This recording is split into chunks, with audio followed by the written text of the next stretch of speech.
ለመልካም ቀይሮታል። ባንቺ ላይ የተነሳ ወጀብ አለ ለመልካም ተቀይሯል። ባንተ ላይ የተነሳ ጉድ አለ ለመልካም ተቀይሯል። የሆኑ ሰዎች በህብረት እያወሩክ ነው ያወሩክ ለመልካም ተቀይሯል። ዘፍጥረት ምዕራፍ 50 ከቁጥር 19 እና 20 ያለውን አነባለሁኝ። አትፍሩ እኔ በእግዚአብሔር ፈንታ ነኝን? እናንተ ክፉ ነገርን አሰባችሁብኝ፣ እግዚአብሔር ግን ዛሬ እንደሆነው ብዙ ህዝብ እንዲድን ለማድረግ ለመልካም አሰበው። አይገርምም? ዮሴፍ ነው ይሄንን ያለው ለማን? ለወንድሞቹ። አባትየው በሚሞትበት ሰዓት ወንድሞቹ ፈሩ።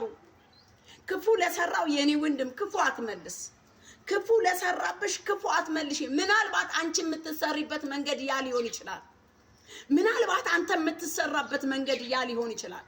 እንትና ክፉ ሰራብኝ አትበል፣ መንገዱ ነው።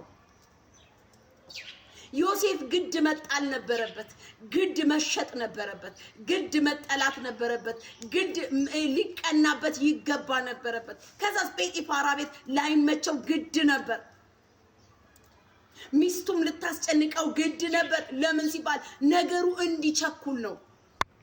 እስር ቤት ገብቶ እኮ ነው ነገሩ የቸኮለው። አንተ በታሰርክበት ያንተ ጉዳይ ይቸኩላል። ክፉ ሰርተውብኛል ብለህ ብድራትን አትመልስ፣ ተውለት ለእግዚአብሔር።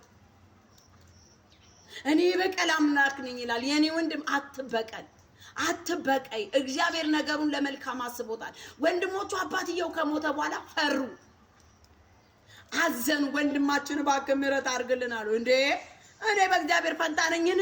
እናንተ ነገሩን ለክፉ አሰባችሁ፣ እግዚአብሔር ደግሞ ብዙ ህዝብ በእኔ እንዲድን ነገሩን ለምን አደረገው? ለመልካም አሰበው። አሁን በአንቺ ላይ የተነሳ የትኛውም ጉዳይ አለ ለመልካም ተቀይሯል። ክስ አለብሽ ለመልካም ተቀይሯል። ምንም እረፍት የለሽም ሰሞኑ ለመልካም ተቀይሯል። አሜን ብለሽ ውሰጂ። የትኛውም ሁኔታ ለመልካም ተቀይሮ ታያለሽ። የኔ አለቀ።